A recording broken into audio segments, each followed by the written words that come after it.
I was 28 the night my family finally made me feel like an outsider for the last time. My name's Mark, and if you'd asked anyone in my family to describe me, they'd probably have called me the quiet one or the weird one. I never caused trouble, but I also never quite fit into the mold my parents seemed to have ready for me. I worked my way through school, lived on my own since I was 19, and never asked them for anything. That independence, I think, is what made them resent me. They couldn't hold anything over me, and they hated that I didn't need them. My parents were the kind of people who loved putting on a show. My mom had this obsession with being seen as the perfect hostess, the perfect mother, the one who raised perfect kids. My dad, on the other hand, always carried himself like he was the alpha of the family, his opinion the only one that mattered. My sister Claire was their pride and joy, golden child through and through, and her engagement was treated like a royal wedding. There were save-the-dates mailed out 6 months in advance, an actual engagement photographer, and an expensive dinner booked at one of the fanciest restaurants in town. When I got the invitation, I hesitated. I hadn't been to a family event in a while. The last time I saw everyone was at Thanksgiving 2 years ago, where Dad spent the whole evening cracking jokes about how I must be too busy mopping floors to call more often. For the record, I'm not a janitor. I own a small but very successful facilities management company. It started as a side hustle cleaning offices during college, but I grew it into something real: 15 employees, contracts with big companies in the city, and enough income to buy my own house outright. But to my family, I was still just the kid with the mop. I almost didn't go, but something in me decided to show up. Maybe it was guilt. Maybe it was the little kid in me still hoping my parents would one day treat me with the same respect they gave Claire. So I dressed up. Nothing flashy, just a dark button-up, clean shoes, looked professional. As I pulled into the restaurant parking lot, I told myself to stay calm no matter what. Be civil, get through dinner, smile for the photos, and leave before anyone could ruin the night. I walked into the private dining room and immediately felt every head turn toward me.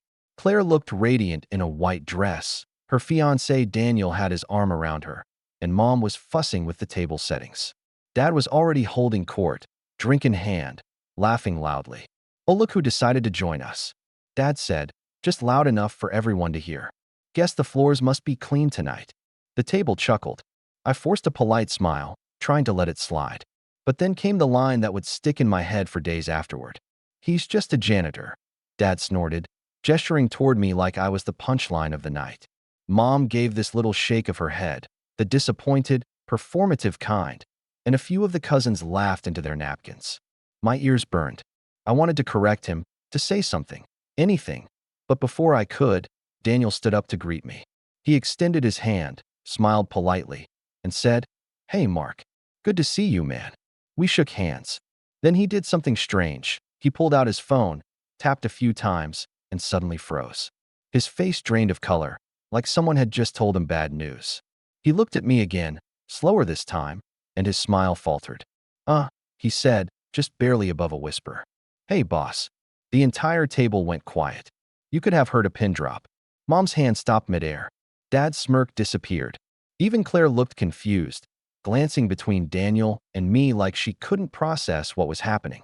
I didn't say anything. I just sat down at the empty seat next to Daniel, calm as ever, and let the silence hang in the air a little too long. And that was the exact moment everything in the room shifted. I leaned back in my chair, feeling every eye on me. The silence was almost too heavy, but I didn't rush to fill it. I've learned that silence can be powerful, even more than words sometimes. Daniel's hand was still halfway outstretched, like he wasn't sure if he should sit back down or keep standing. Finally, Claire cleared her throat and said, Babe, what was that?" Daniel looked uneasy, glancing at his phone like he wished he hadn't spoken. "It's nothing," he muttered, slipping it back into his pocket. "Let's just sit down." But it wasn't nothing. The entire table had heard him call me boss, and now they were curious. My dad, never one to let something pass without taking control of the narrative, leaned forward with a fake laugh. "Boss?" he said, like the word was a joke. "What? Is Mark handing out mop buckets now? You guys hiring janitors over there?" There it was again, that word. Janitor. He was pushing me, trying to put me back into the box he liked keeping me in. I kept my tone even, calm. "No," I said simply. I run the company Daniel works for. That got a reaction. Mom blinked, her perfectly done-up face going tight around the eyes. Claire looked at Daniel sharply. You work for Marc? She asked, like it was somehow scandalous. Daniel swallowed hard. Oh yeah? His company does all the facilities and maintenance for my office building. He owns the contract. I didn't. I didn't realize you two were related. The table went quiet again. I could feel my dad's temper bubbling just below the surface. He didn't like being caught off guard, and he definitely didn't like having his version of reality challenged. Oh, come on, he said, waving a hand dismissively.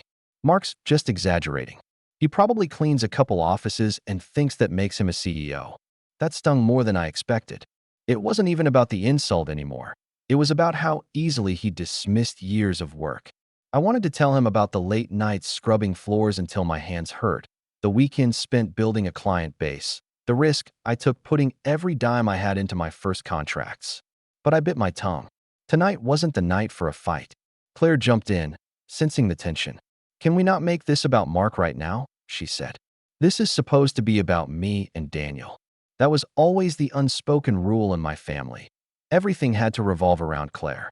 Birthdays, holidays, even random dinners somehow ended up celebrating her promotions, her new apartment, her engagement.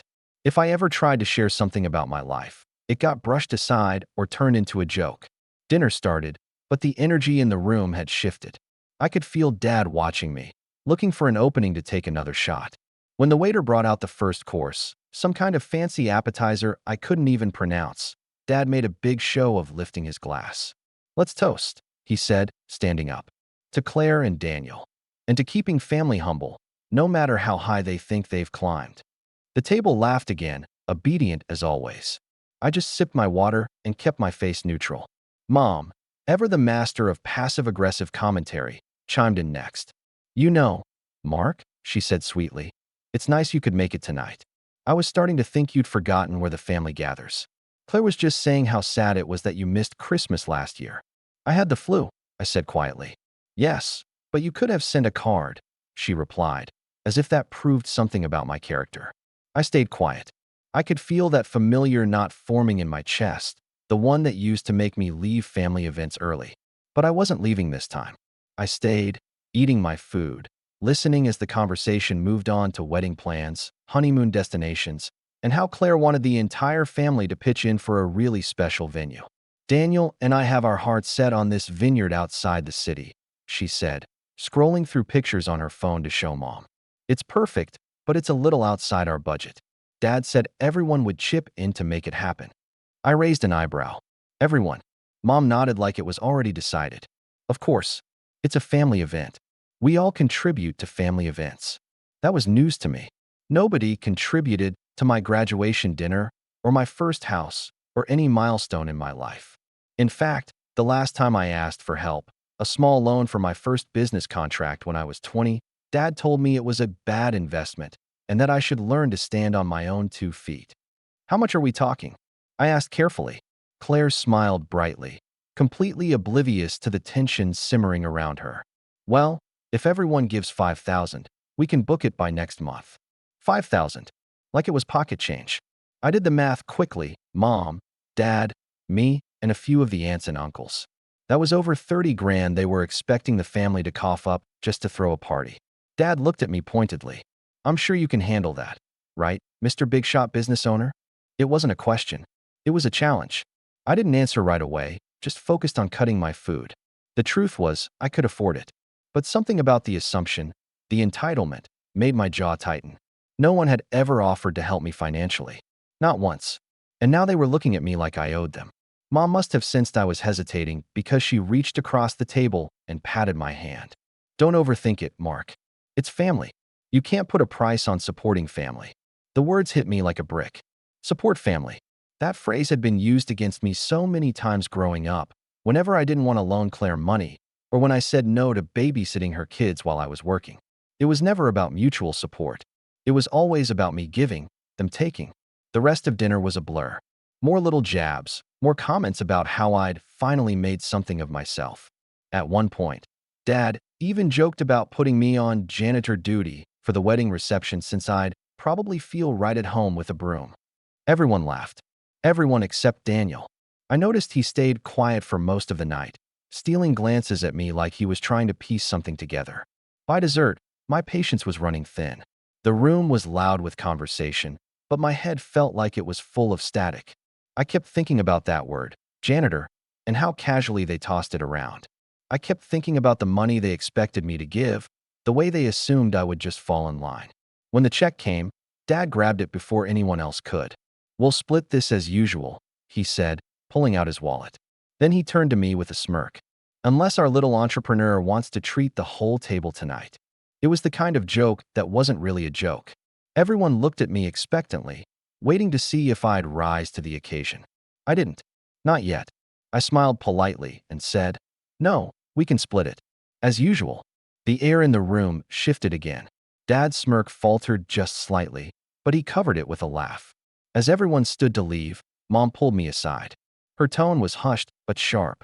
"You embarrassed your father tonight," she said. "You could have just played along and made things easier for everyone." I stared at her, trying to decide if it was worth responding. In the end, I just nodded and walked out into the cool night air, my heart pounding. I sat in my car for a long time before turning the key. The image of Daniel's face when he called me boss replayed over and over in my head. For the first time in years, I felt something shift inside me. I wasn't sure what was coming next, but I knew one thing for certain: the way things had always been, that was about to change. I didn't sleep much after that dinner. I lay awake staring at the ceiling, my mind replaying every smirk, every laugh, every little dig from the night. It wasn't just about them calling me a janitor anymore. It was the expectation that I would always show up, swallow my pride, and pay my share for a family that never once had my back. By the time the sun came up, I'd made a decision. I wasn't going to let them guilt me into funding Claire's dream wedding. I told myself I'd stay out of it, keep my distance, focus on work. And for a few weeks, I did. Business was good, new contracts were coming in, and I was busy enough that I almost forgot about the dinner. Almost. Then I got a text from Mom. "Mom, family meeting Sunday. Wedding plans. Everyone is contributing. Don't be late." No question mark. No, hope you can make it. Just a command, like I was still 16 living under their roof. I considered ignoring it, but part of me knew that if I didn't show up, they'd spin it as me being selfish again. So I went. The meeting was at my parents' house, around their massive dining table. Claire and Daniel were already there, looking over a binder full of venue brochures. My dad sat at the head of the table like a CEO holding a board meeting. Mom had wine poured for everyone. "Good. You're here," Dad said as soon as I walked in. "We can get started." I took a seat at the far end of the table. Dad launched into a speech about family unity, how this wedding was a once-in-a-lifetime event, how everyone needed to pull their weight. "We've already spoken with your uncles," he said, flipping a page in the binder. "They're in for $5,000 each. Your aunt is sending her contribution next week. That just leaves you." "Leaves me for what?" I asked carefully, though I already knew the answer. "For your share," Mom said, like it was the most obvious thing in the world. "5,000 should cover your part. You can write the check today, and we'll deposit it into the wedding fund." I stared at them. "You're asking me to write you a check for $5,000? Dad frowned. "No one's asking, Mark. We're telling you what's fair. You make good money, and this is your sister's big day. Family takes care of family." There it was again, that line. Family takes care of family. Only ever directed at me when they needed something. "I can't do that," I said finally. The silence that followed was deafening. Claire's face went red. "What do you mean you can't?" she said. "This is my wedding. We've already put deposits down assuming everyone would contribute. If you back out now, you'll ruin everything." I bit back the urge to laugh. "Maybe you shouldn't plan a wedding based on money you don't have yet," I said quietly. Dad slammed his hand on the table. "Don't talk to your sister like that. She deserves a beautiful wedding, and if you weren't so selfish, you'd understand that." I felt my chest tighten. "Selfish?" I repeated. "I've paid for everything in my life by myself. I've never asked you for a cent. And we're proud of that," Mom said quickly, trying to smooth things over. "But this isn't about pride, Mark. This is about supporting the family. We all made sacrifices for each other." "Really?" I asked, unable to stop now. "What sacrifices have you made for me?" No one answered. Claire crossed her arms. "You know what? Forget it. If you're too cheap to help, maybe you shouldn't come to the wedding at all." Her words hit harder than I expected. My own sister was telling me to stay away from her wedding because I wouldn't pay for part of it. But it didn't end there. 2 days later, I got an email from my bank alerting me to a withdrawal I didn't recognize. $5,000, taken from the joint account I'd opened years ago with my parents. The one I'd forgotten even existed because I never used it anymore. I froze. They wouldn't. They couldn't. I drove straight to the bank, confirmed the withdrawal, and saw the check image. My mom's handwriting. I can't even describe the feeling I had in that moment. Anger, betrayal, disbelief, all of it hit at once. It wasn't just that they'd taken my money without asking. It was that they felt entitled to it, like it was theirs to take. I confronted them that evening. "You took money from me," I said as soon as I walked in the door. Mom looked surprised for half a second, then composed herself. "You weren't going to contribute, so we took care of it," she said matter-of-factly. "You stole from me," I said, my voice low. "Don't be dramatic," Dad said. "It was just sitting there. You weren't even using that account. And it's for your sister's wedding. You should be happy to help." Something in me snapped. "That money was mine," I said through clenched teeth. "You had no right to touch it." "You're overreacting," Mom said, rolling her eyes. "You make enough. You won't even miss it." I stared at them, realizing that no matter what I said, they would never see me as anything but a resource to exploit. I turned and walked out without another word. As I got in my car, I felt a strange calm settle over me. The kind that comes when you finally stop hoping people will change. That night, I closed the joint account and transferred the rest of the money into my own. I also started looking over my company's contracts, especially the one tied to Daniel's office building. For the first time in a long time, I wasn't just angry. I was planning, and I had no intention of letting them get away with this quietly. I spent the next week in a kind of haze, the sort of numbness that comes after a really hard punch when your ears are still ringing. Every morning, I'd wake up, get dressed, head to work, and go through the motions, but my brain kept replaying that moment at the bank. Seeing my mom's handwriting on that check, my check, was like being punched in the chest all over again. I'd always known my family saw me differently, but this was something else. This wasn't just favoritism. This was theft. They didn't just cross a line, they bulldozed it. Work became my only real escape. I'd throw myself into it for 12, sometimes 14 hours a day, partly to distract myself, and partly because it reminded me of what I'd built on my own. There was something grounding about walking through the warehouse in the morning, seeing my employees loading up their trucks, joking with each other, drinking coffee before heading out to job sites. I'd look at them and think, they respect me more than my own parents do. But once the day ended, the silence of my house felt heavy. That was when the hurt crept back in. All the little memories I'd spent years trying to bury. I thought about the time I was 16 and asked Dad if he could co-sign a small loan so I could buy a used car. He told me no, said if I wanted a car I should save up and buy one myself. So I did. I worked nights at a grocery store for a year and paid cash for a rusty old Honda Civic. When I brought it home, proud of what I'd accomplished, Dad laughed and said, "Hope that thing doesn't break down on you. You'll be walking to school again." I thought about the time Claire asked for money for a semester abroad, and they threw her a whole fundraiser, inviting friends and family to support her dreams. When I told them I was starting my own business and needed some startup cash, they told me to get a real job until I had enough saved. All those moments piled up like bricks, and this latest betrayal was the final one that locked me out completely. I didn't respond to any of their texts that week. Not when Mom sent me Pinterest boards of wedding decor. Not when Claire left me a voicemail telling me I was being childish. Not even when Dad texted me a photo of the vineyard receipt with the caption, "See, your money's going to good use." I started pulling back in other ways, too. Every Sunday, I used to go to my parents' house for dinner, even when I didn't feel like it, just to keep the peace. I stopped going. When Mom called asking where I was, I said I had work to catch up on. I also stopped answering family group chats. There was something liberating about muting the constant stream of Claire's bridal shower updates and Dad's, funny, memes about lazy kids these days. For the first time, I let myself imagine what life might look like if I didn't try so hard to stay part of the family. And then came the invitation. A cream-colored envelope with gold lettering arrived in my mailbox one Tuesday afternoon. It was the official wedding invitation, addressed to me like nothing had happened. Inside was a card detailing the date, time, and location, the vineyard, of course, along with a note from Mom. Please RSVP quickly. We're assuming you'll cover your hotel room and transportation costs since you're single. Looking forward to seeing you there." I sat on my couch holding that card for a long time. The assumption that I'd still show up, still play along, still clap politely for Claire like nothing happened. It was almost laughable. That night, I poured myself a drink and sat outside on the back porch. The air was cool, and the neighborhood was quiet except for the sound of crickets. I stared up at the stars and let myself finally feel everything I'd been holding in. The hurt, the anger, the disappointment, all of it came out at once.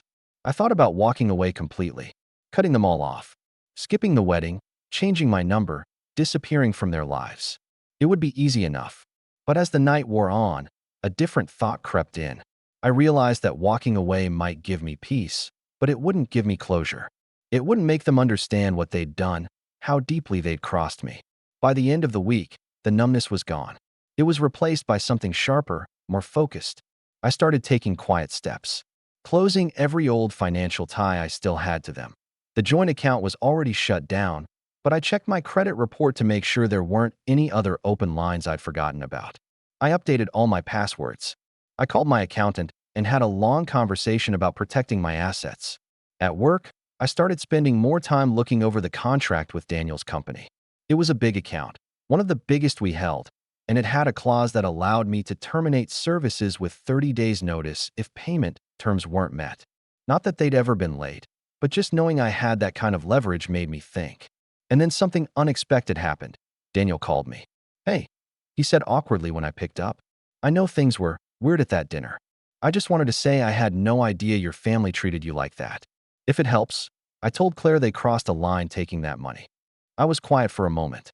And she said I was overreacting, he admitted. "Look, man, I don't know what to say, but I respect what you've built. Most guys your age wouldn't have done what you did." His words didn't fix anything, but they planted a seed. It reminded me that I didn't have to stoop to their level. I could handle this the same way I'd handled everything else in my life. Strategically, carefully, on my own terms. The next day, I RSVP'd yes to the wedding. Not because I wanted to celebrate with them, but because I knew, deep down, I wasn't going to that vineyard as the quiet, overlooked kid they thought they knew. I was going to show them exactly who they were dealing with, and I was going to make sure they never forgot it. After that night on the porch, something inside me shifted permanently. The pain and anger I'd been carrying around started to burn a little cleaner, like it was being forged into something sharper. I wasn't just hurt anymore, I was determined. I threw myself into work with a focus I hadn't felt in years. The company had been doing well, but I'd been coasting a little, comfortable with the contracts we had and the steady income. Now, I saw every opportunity as a way to strengthen my position, to make sure no one could ever take something from me again. I renegotiated 2 of our biggest contracts, locking them in for 3-year terms with rate increases that reflected the quality of service we were providing. I hired 2 more crew leads so I could step back from day-to-day operations and focus on strategy. I also invested in new equipment, top-of-the-line floor machines, updated vans with my company logo wrapped on the side, so we looked as professional as the corporate clients we served. Within 3 months, revenue was up 20%. I moved the business out of the small office I'd been renting and into a larger space with a proper front lobby and conference room. For the first time, I had an actual office with my name on the door. It was more than just business growth, it was personal growth too. I started working out again, something I'd neglected for years. The first few weeks were brutal, but by the end of the month I was feeling stronger, standing straighter. I upgraded my wardrobe, not because I wanted to show off, but because I wanted to look like the person I actually was now. No more showing up to family dinners in whatever shirt I had lying around.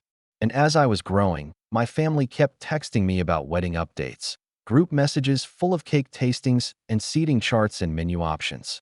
I still didn't respond much, but now it was different. I didn't feel guilty ignoring them.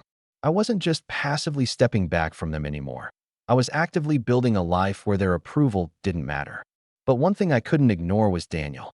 After that first call, he reached out a few more times, small things, checking in, sometimes asking advice on work-related problems. It was strange at first, but slowly I realized we were actually building some kind of mutual respect. He even came by my office one afternoon to drop off some paperwork for his company's contract renewal. And when he walked in, he looked around at the new space, and let out a low whistle. "Mark," he said, shaking his head, "I had no idea you had all this going on. Your family really undersells you." I just smiled. "They always have." He hesitated for a moment before speaking again. "Look, I know it's not my place, but Claire's been talking like she expects you to make another contribution before the wedding.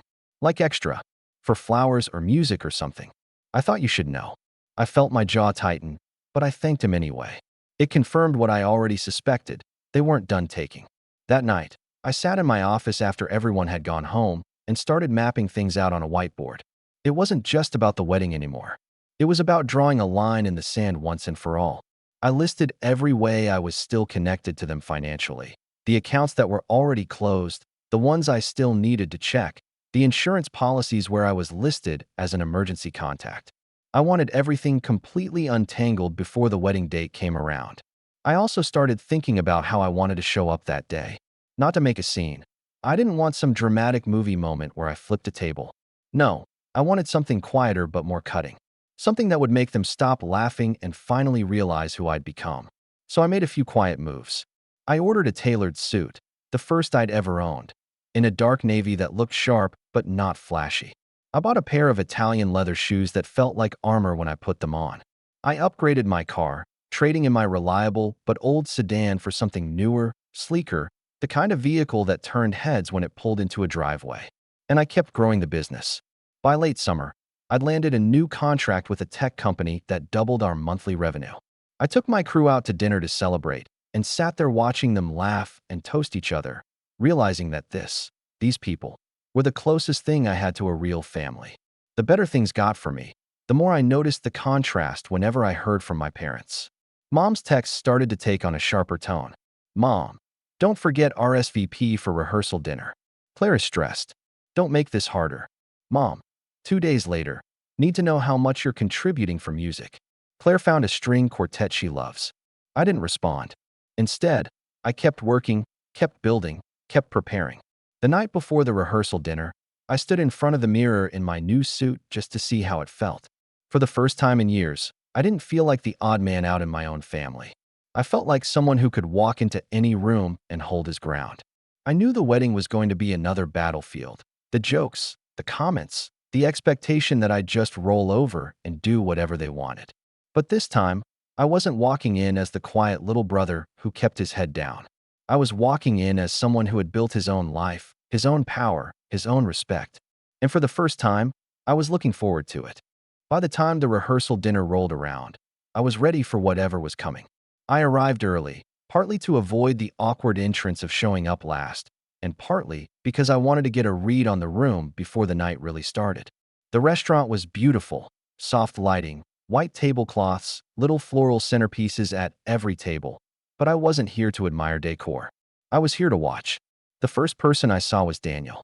He looked relieved when he spotted me. "Mark," he said, shaking my hand firmly. "Glad you came early. Can we talk for a second?" We stepped outside, away from the main room, and he lowered his voice. "Look, I'm going to be honest.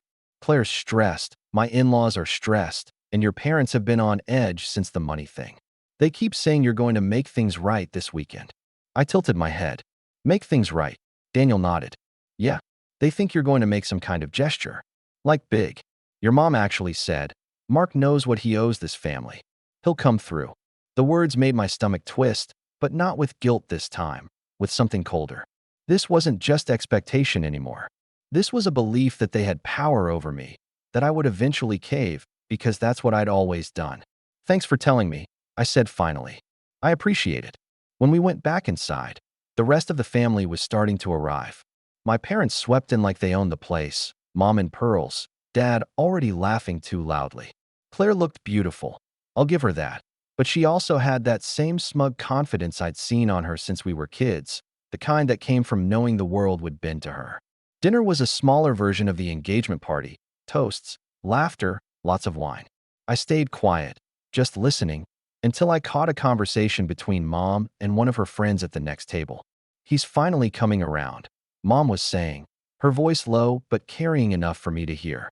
"You know how he is, so stubborn, so prideful. But I think he realizes now what's expected. We've put too much into this wedding for him not to contribute." The friend nodded sympathetically.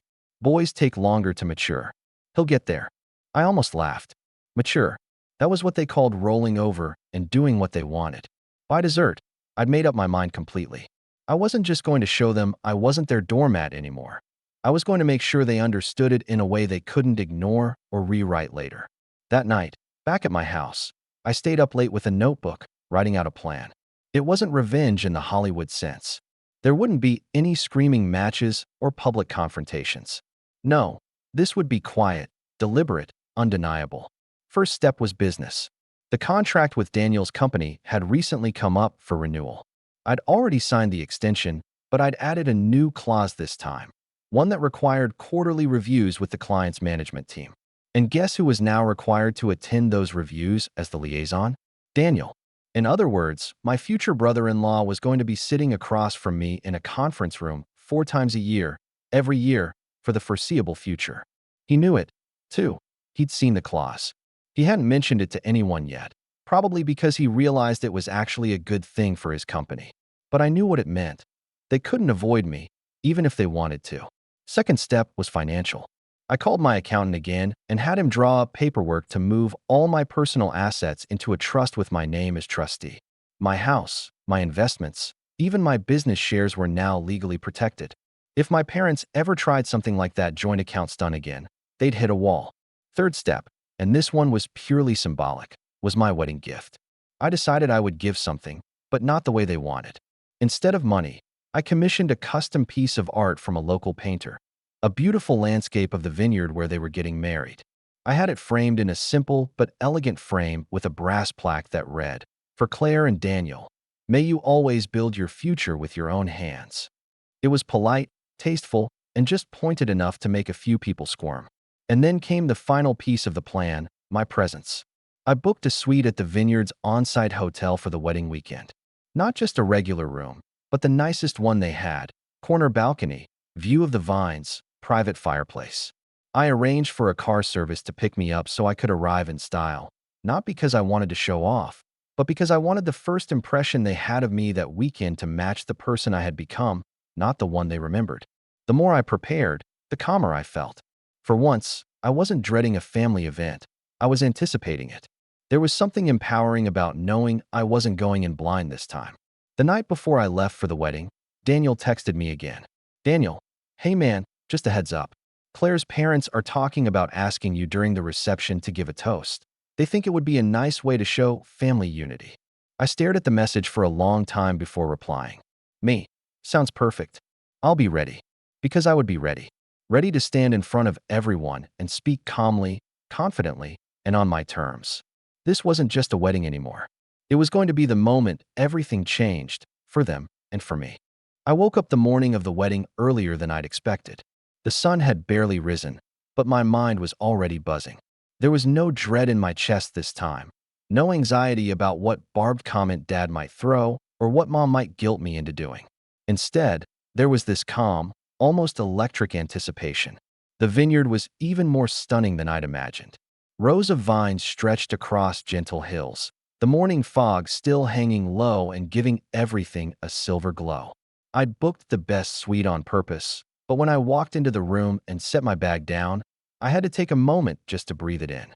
Hardwood floors, stone fireplace, a balcony that overlooked the ceremony space where the chairs were already being set up.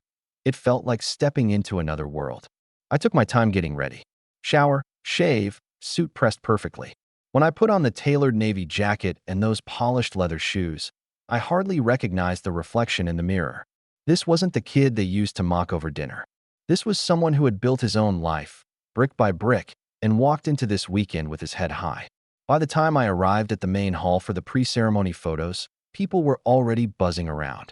Claire was in the bridal suite getting her hair done. Mom was barking orders at the florist, and Dad was standing with a glass of champagne in hand, even though it was barely past 10. The moment he saw me, his eyebrows shot up. Well, he said, scanning me from head to toe.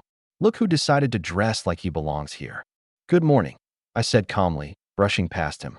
Mom gave me a once-over and frowned slightly, like she didn't know what to do with the version of me standing in front of her. "You could have told us you were bringing a car service," she said. "People are talking." I smiled faintly. "Let them. The ceremony itself was beautiful, I'll give them that. Claire looked radiant. Daniel looked proud. And for a moment, I let myself just be happy for them. Whatever had gone on between me and my parents, Claire was still my sister, and this was her day. But then came the reception. The vineyard had strung up fairy lights across the outdoor dining space. The sun had dipped low, and everything glowed warm and golden. People were laughing, music was playing softly, wine glasses clinking.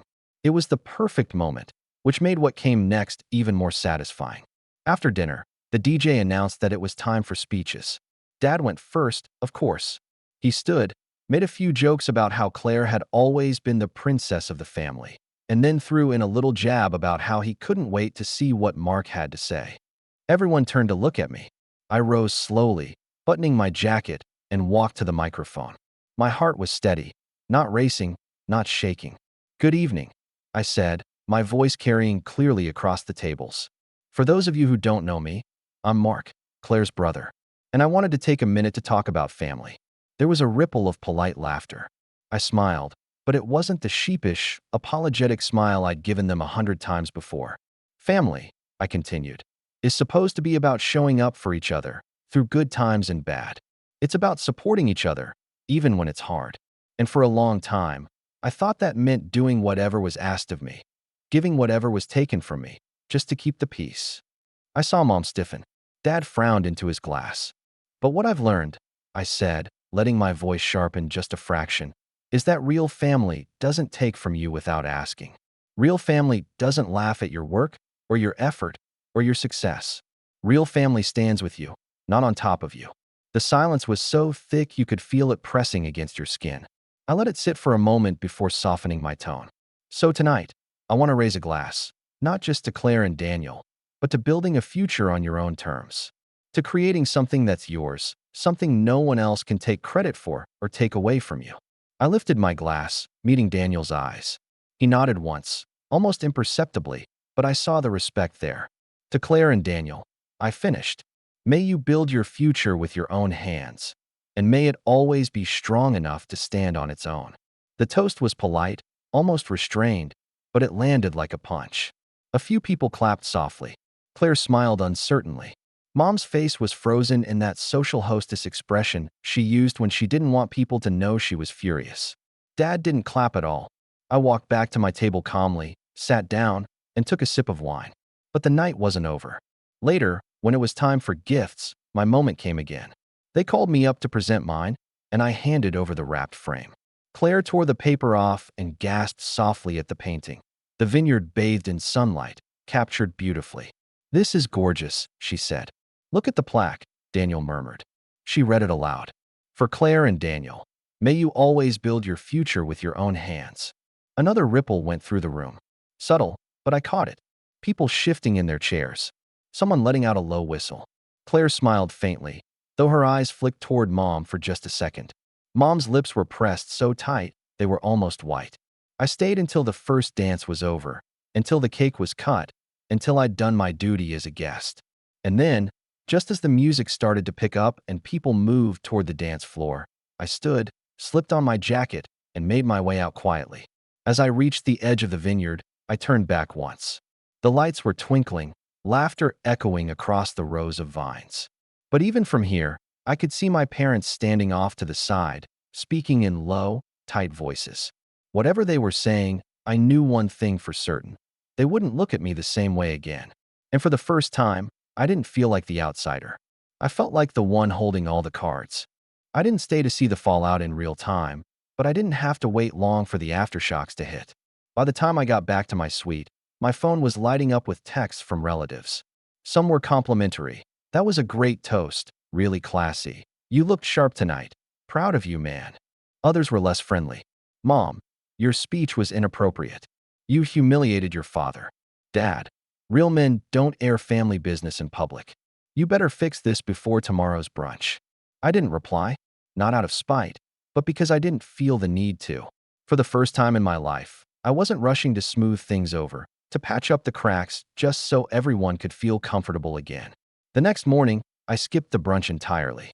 Instead, I had breakfast on the balcony of my suite, watching the vineyard staff cleaning up from the night before. It felt symbolic.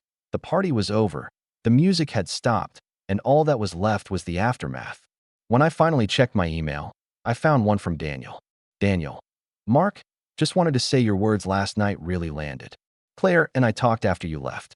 She's upset, but I think deep down she knows you were right. I'm going to work on getting her to see it.